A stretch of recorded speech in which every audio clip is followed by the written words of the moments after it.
Hello students, just a really quick video to talk about the differences between the board that I'm using here and the board that we have used in our previous projects and also on the actual Arduino in class. If we come to our basic components and do a search and look for breadboard, just typing bread should be enough, that didn't work for me, sorry. What we have been using so far is the Breadboard Mini. If I just bring that out, you can see that up the top. And this is the closest thing we have to what we'll be using in real life on top of our Arduinos in class.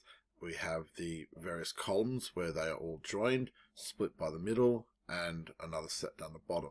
So that's what we have been using. In this particular,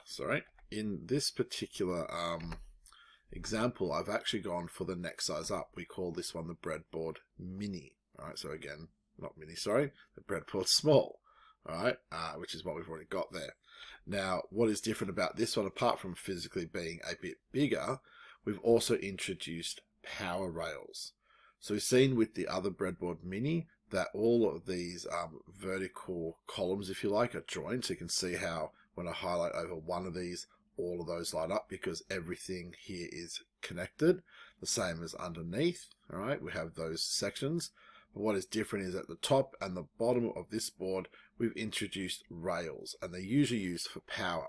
Because in this case, when I highlight, you can see everything across that row is connected together, and then the one underneath. And the same at the top here, that row and that row are all connected.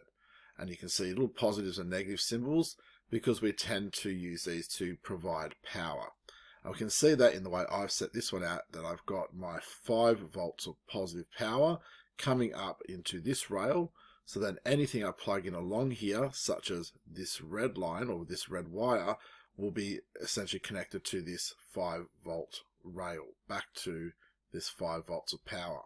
And in the same way, I've used this ground connection down here, and I've connected it to the negative, which we also consider to be ground. So anything running along this rail, such as this black wire, ends up being connected to ground. So all of these ones here, as we talked about in class, are all coming back through this wire, connected along this rail, and therefore connected back to ground.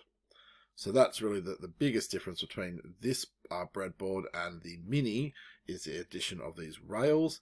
And of course, as I said, just a bit more space overall to lay out our projects nice and neatly.